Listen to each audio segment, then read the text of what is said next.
चिल्लाते रह गए मौलाना, लेकिन मस्जिद का लगाया गया नंबर। महादेव की सवारी पर थूकना पड़ा भारी। पल भर में अदनान का मिट गया नामो निशान। सड़क पर आ गया खानदान। भोलेनाथ से अदनान ने मांगी माफी।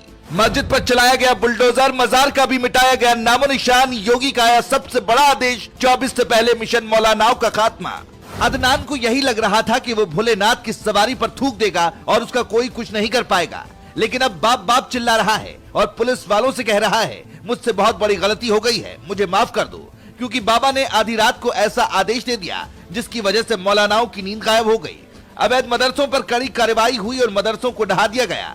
साथ ही मस्जिद और मजारों का भी नंबर लगा दिया गया। इसके बाद असदुद्दीन ओवैसी का पारा हाई हो गया और उन्होंने सीधे तौर पर यह धमकी दे डाली कि बदला लिया जाएगा। लेकिन इधर बुलडोजर वाली कार्रवाई चल रही थी कि उधर मध्य प्रदेश में मामा ने खेल कर दिया। शिवराज सिंह चौहान ने इस बार योगी के रास्ते पर चलते हुए एक मुस्लिम आरोपी जिसने भोलेनाथ की सवारी के दौरान उस पर थूक दिया था, उसको अब सरेआम सजा दिलवाई है। असल में उज्जैन में महाकाल की सवारी निकल रही थी, लेकिन तभी अदनान अपने दो दोस्तों के साथ अपनी छत पर खड़ा था और जैसे ही महाकाल की सवारी उसके घर के नीचे से निकलने लगी, आरोप है कि अदनान ने अपने दोस्तों के साथ उस पर पहले तो कुल्ला किया और उसके बाद उस पर पानी फेंक दिया।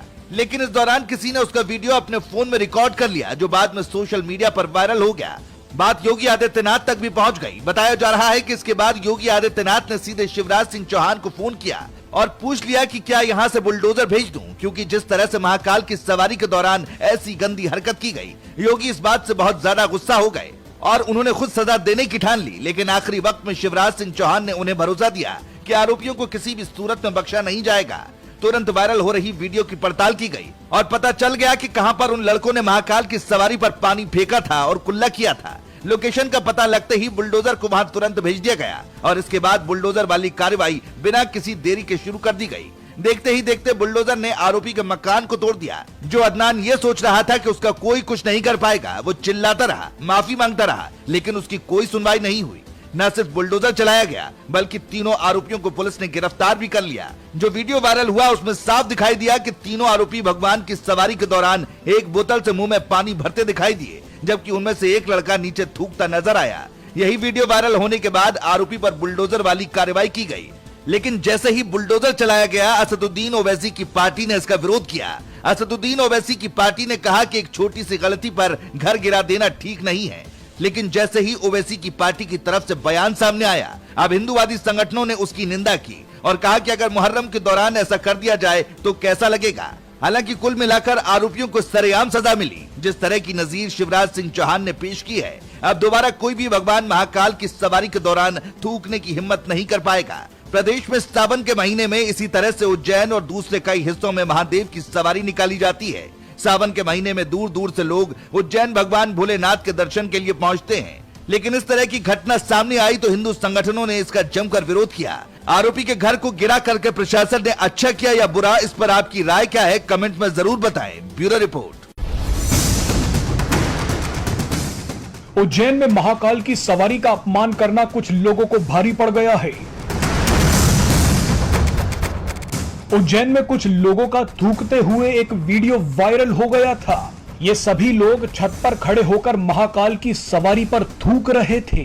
इस घटिया हरकत को महाकाल की सवारी में मौजूद एक व्यक्ति ने अपने मोबाइल में रिकॉर्ड कर लिया। उसके बाद ये वीडियो जैसे ही वायरल हुआ तो लोगों ने विरोध करना शुरू कर दिया। ये वीडियो जैसे ही पुलिस के पास पहुंचा तो पुलिस ने आरोपियों को घर से उठा लिया। इन्हें घसीटते हुए थाने लाया गया। थाने में इनका सही इलाज किया गया। बताया जा रहा है कि एक आरोपी अदनान मंसूरी बालिग है, वहीं दो अन्य आरोपी नाबालिग हैं। इसी बीच अब खबर आई है कि आरोपियों के घर पर बुलडोजर से कार्रवाई की जा रही है। जहां ये तीनों रहते थे वहां भारी पुलिस बल तैनात कर दिया गया।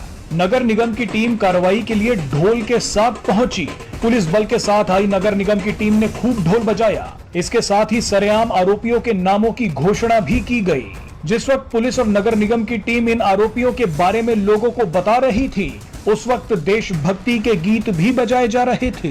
पुलिस ने कहा कि शहर का माहौल बिगाड़ने वाले लोगों के घर का वो हिस्सा तोड़ा जा रहा है जो इन्होंने गलत तरीके से बनाया था। यानी पुलिस इसे अतिक्रमण की कार्यवाही कह रही है। पुलिस ने घर तोड़ने से पहले उनके मकान को खाली करवा लिया। इन तीनों ही आरोपियों को गिरफ्तार कर लिया गया है। बालिग आरोपी को सेंट्रल जेल में भेज दिया गया है, वहीं दोनों नाबालिग आरोपियों को बाल सुधार गृह में भेजा गया है।